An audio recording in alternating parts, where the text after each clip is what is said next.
Welcome back दोस्तों, भाइयों और उनके मोहल्ले की भाभियों, कैसे हो आप लोग। Sorry for the late video, क्योंकि पहले से YouTube क्रिएटर के साथ बहुत बड़ा कांड कर रहा था, तो मैंने सारे को रात मार के ट्रिप पर चला गया और इसी तरह कुछ पर्सनल प्रॉब्लम्स चल रही है, इसीलिए वीडियो ला नहीं पा रहा। और इस वीडियो के बाद पता नहीं दोबारा कब मैं वीडियो डालूंगा।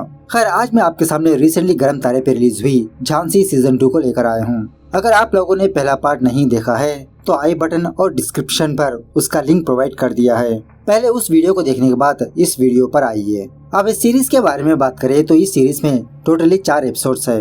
मतलब इसके बाद अगला सीजन आने वाला है या और एपिसोड्स आने वाला है, आई डोंट नो। और इसी तरह सेकंड सीजन पहले सीजन से उतना खास नहीं है, काफी सारे अननेसेसरी सीन्स उठा के बिठा दिया। मतलब ऐसा लग रहा था कि बहुत ही मुश्किल से स्टोरी को ढकेल रहे हैं। खैर चलिए बिना टाइम के लेट स्टार्ट। उससे पहले उठा तो प्यार फॉलो इंस्टाग्राम। आप सीजन 1 के एंड एपिसोड में झांसी और ध्रुवा को किसी ने उठा लिया था।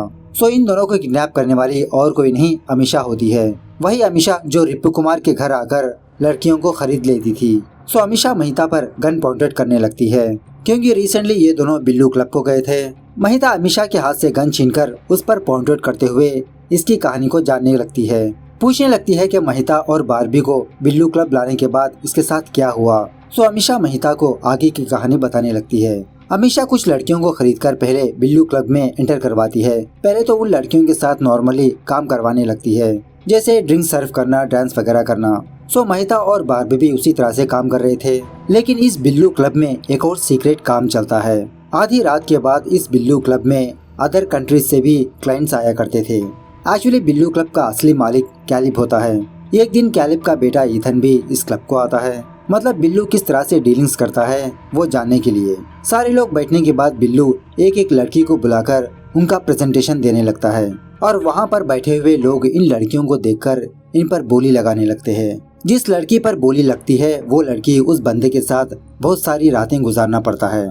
तो इसी में से बिल्लू महिता को भी प्रेजेंट करने लगता है। ईथन महिता को देखकर ये पागल ही हो जाता है। सोच लेता है कि महिता को किसी भी तरह से हासिल करेगा।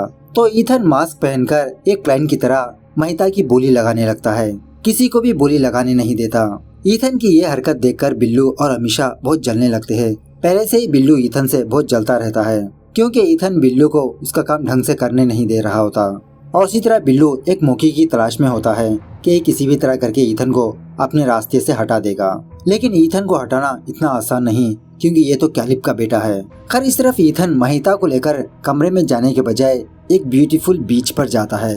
मतलब ईथन पहले महिता का दिल जीतना चाहता है, उसके बाद उसका शरीर हासिल करना चाहता है। अब महिता पहली बार उस क्लब से बाहर आई इस खूबसूरत बीच को देखकर बहुत खुश होने लगती है।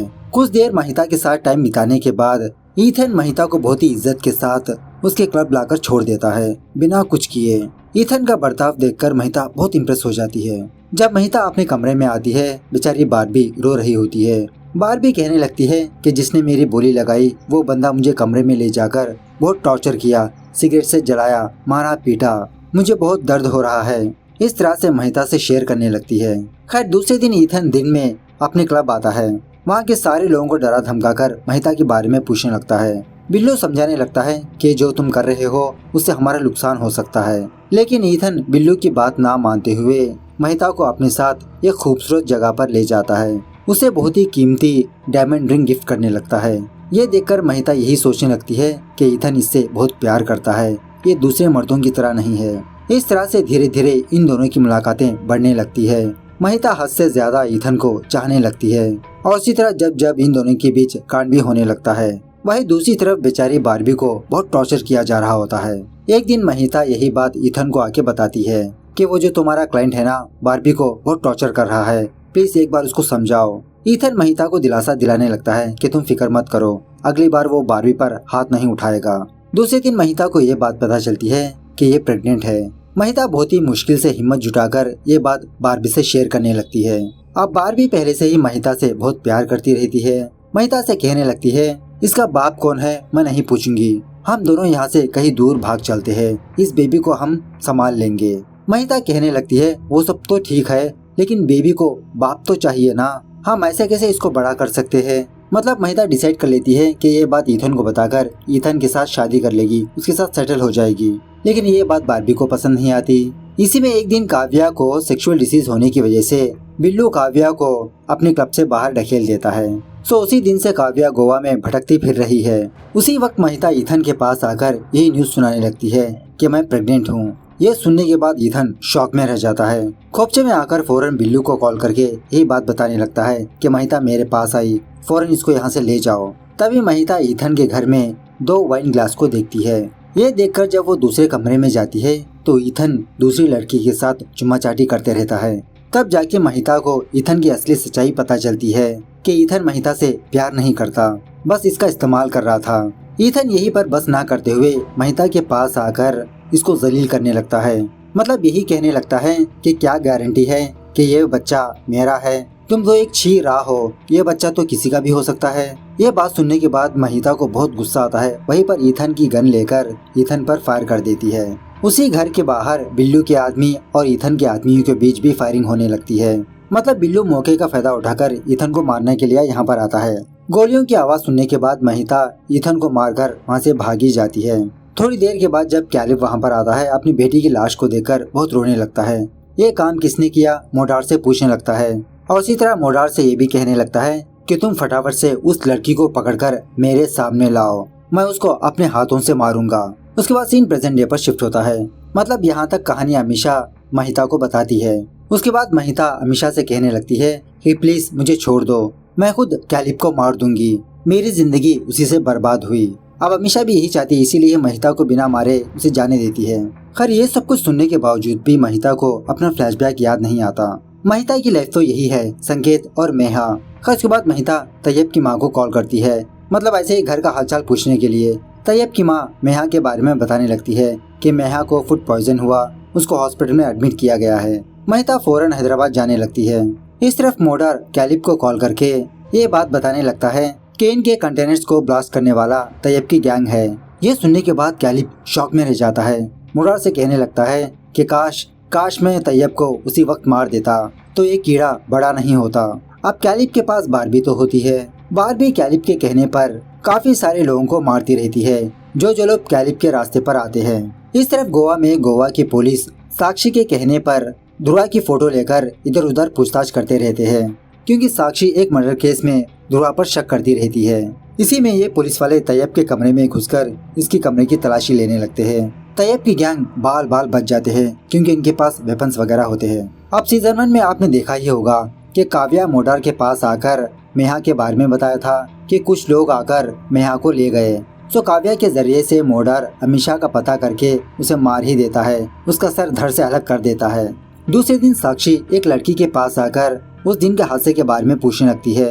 मतलब सीजन 1 में महिता ने रिपु कुमार के घर से काफी सारी लड़कियों को आजाद किया था ना, तो इस लड़की से यही पूछने लगती है कि तुम लोगों को आजाद करने वाला कौन था। ये लड़की कहने लगती है कि वो कोई आदमी नहीं था, लड़की थी वो। गोवा में जब ध्रुवा हैदराबाद जा रहा होता है बस में, पुलिस वाले ध्रुवा को गिरफ्तार कर ले जाते हैं, लेकिन वो पुलिस वाले ध्रुवा को पुलिस स्टेशन ले जाने के बजाय मोडार के पास लाते हैं। इस तरफ साक्षी मेहा का बहाना बनाकर संकेत के घर आती है। चुपचाप से महिता के कमरे में जाकर उसकी तलाशी लेने लगती है और इसी तरह उसकी बुटीक जाकर वहाँ पर भी तलाशी लेने लगती है। लेकिन साक्षी को महिता के खिलाफ ऐसा कोई सबूत नहीं मिलता। अपनी टीम को बोलकर फटाफट से इसके खिलाफ कुछ सबूत को इकट्ठा करने के लिए कहती है।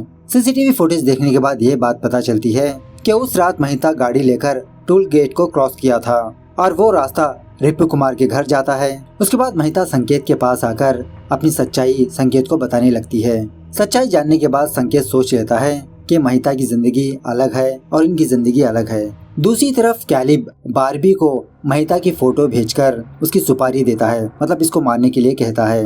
अब बारबी भी इसी मौके की तलाश में होती है क्योंकि महिता बारबी को छोड़ के चली गई। इस तरफ साक्षी संकेत के घर आकर महिता को गिरफ्तार करने की बात करती है। तभी वहाँ पर मोडार के आदमी आकर इन सारे लोगों को घेर लेते हैं। जब महिता को अपने साथ ले जाने लगते हैं तभी तैयब की गैंग वहाँ पर आकर इन सारे लोगों पर फायरिंग करने लगते हैं। इन सारे लोगों को मारकर फाइनली महिता को बचा ही लेते हैं।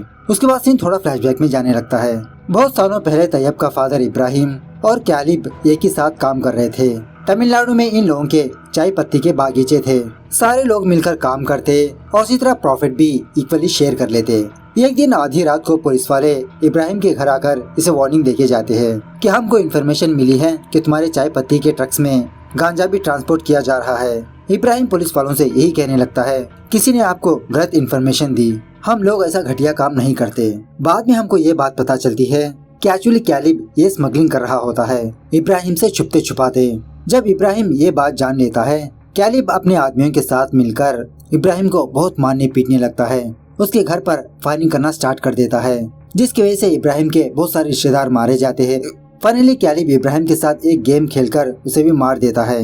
ये देखकर तैयब को बहुत गुस्सा आता है, लेकिन तैयब की माँ इसे रोक देती है।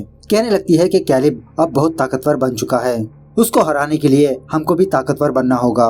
प्रेजेंट पर तैयब की माँ महिता से कहने लगती है कि बेटा तुम पर हमारा एक कर्ज है, इसलिए हम तुम्हारे घर के पास ही रहते हुए तुम्हारी निगरानी कर रहे हैं, तुमको बचा रहे हैं। इस तरह से तैयब की माँ आगे की कहानी बताने लगती है। जब महिता ईथन को मारकर वहाँ से भाग रही थी, उसी किसी जगह पर महिता तैयब को देखती है। मतलब उस वक्त तैयब अकेले ही कैलिब को मारने के लिए यहाँ पर आया और पकड़ा गया।